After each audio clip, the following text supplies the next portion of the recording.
Hello, welcome students. And today we're going to discuss about the various disk related commands, especially. But before that, that we already some times ago we have discussed about the Linux file system and how the different files are being stored and everything are actually stored in various hierarchy and in different boot block and another super block inode table, everything almost. But just for recapitulation, I want to refer that that everything is considered as a file to the Unix or Linux system. Whatever it may be, it will be considered as a file. And what we generally refer to the file in our normal terms, beside that every other things also will be treated as a file to the Linux or Unix system, like anything like printer, like any outside device or any directory also will be, everything will be treated as files. And generally the data are stored in the size of blocks generally. And the size of the blocks is 512 bytes. Traditionally, previously it was 512 bytes. Recent days you can have more block size also, so that is also available. And here you also know the various hierarchy, that how the data is stored in the boot block. So boot block is the beginning of the file system, and already it contains a program called bootstrap loader. This program is executed every time when we boot the host machine. Every time when we boot the machine, this bootstrap loader, the program is executed. And here another hierarchy, the super block. This super block actually describes the state of the file system, how the large the file system is, and how many maximum files can it accommodate, and how many more files can be created. So in this way, in various way we can describe the file system, and how the file are being stored in the file system. So for that we can refer to the particular hierarchy of inode table. And in this inode table, actually everything related to the file is being stored, and you can refer to that inode table to have any information regarding any file.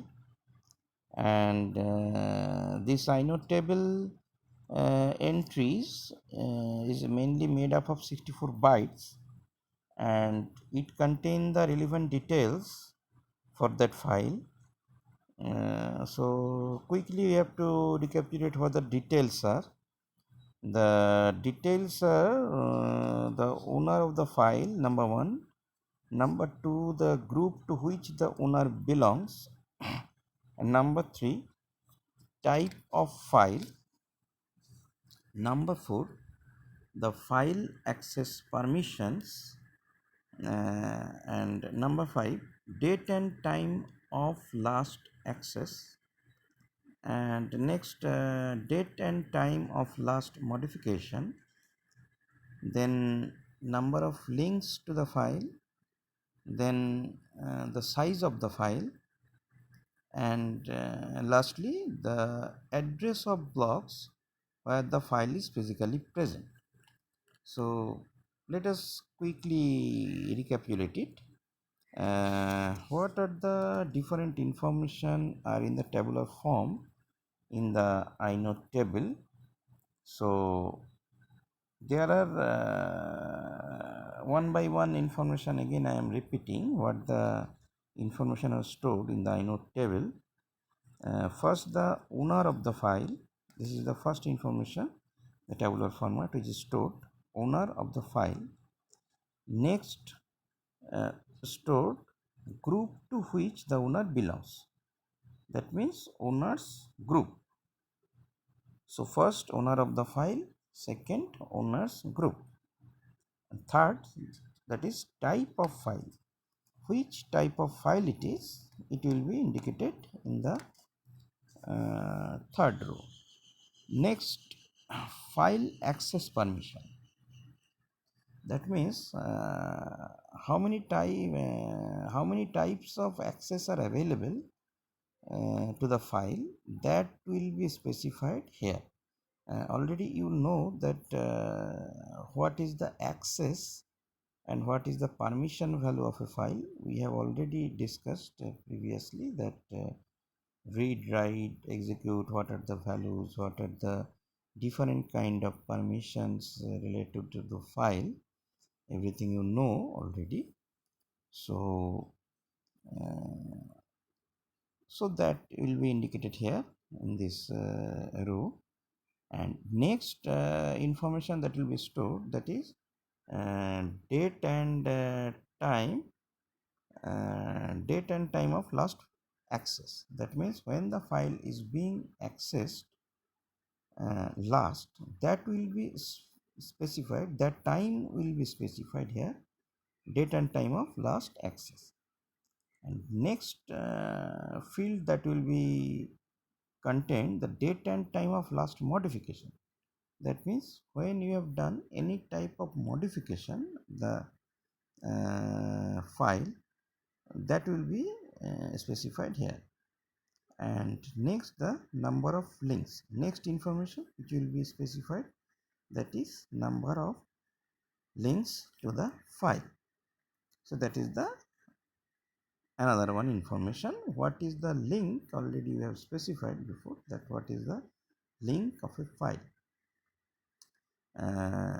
Then the next information will be stored, that is size of the file. So what is the size of that file, that will be stored here. Next information what will be there, that is addresses of blocks where the file is physically present. So that is the next information, that is addresses of blocks where the file is physically present. And then that is data blocks. So first we have discussed till now the inode table. This is the different boot block, super block, inode table, all these things. It is regarded file systems. And then we are discussing about the data blocks. Data blocks is the blocks where actual data is stored. That means within the file, the data actually being stored here. And then is surrogate, superblock, and inode table. So surrogate, superblock, inode table is it is actually to sometimes to save the CPU times. Actually we make a copy of superblock and inode table, the reference.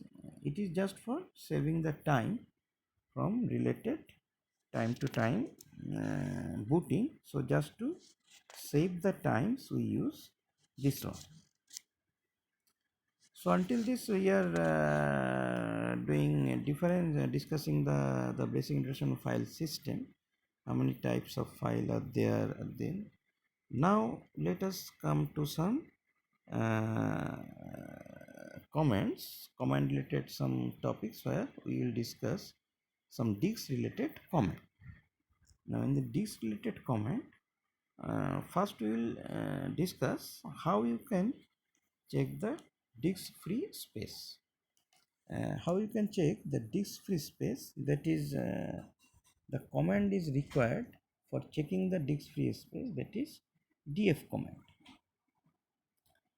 So this df command, that is actually give you the disk, how many space are free available in the disk but it will give you the information in the terms of blocks and inodes.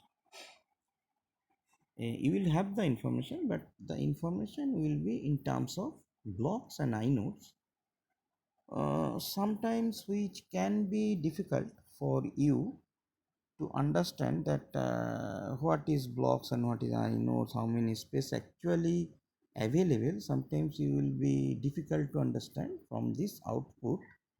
For this example here, it is showing 12,970 blocks are free. These number of blocks are free, and 27,857 inodes that are free. So it is giving you the information in terms of blocks and inodes. So next, if we want to have the information in non-disk related comment, other disk related comment, for that purpose we can use df space. This is another disk space comment which actually give you the disk space available in terms of memory space or bytes. So sometimes you can see that only writing disk space, you are having an output of disk space not found. The reason behind this one is that this is actually written in the /etc directory, which generally not searched when you enter a command in the command line. So for that reason you have to give this one and /etc/df space. So in that space it will search the etc directory and then it will give you the output. For example, here it is giving the output as disk space is 6.32 MB of 166.14 MB available. That means how many space are free and how many space are available, it will show you in terms of megabytes or space, memory space, which will be easy to understand for you. Next we will go for other disk related command, that is disk usage command or du. This du command sounds similar to df, but it is different in working. So df space and df, which is give you the relative some another information, and it will give the disk space used by specific files and directories separately. So here you can see that it is giving some sort of list of freely available blocks and regarding file space. So thank you students for this. Now we are concluding this lecture here. Again we will continue in another lecture on ongoing topics. Okay, thank you.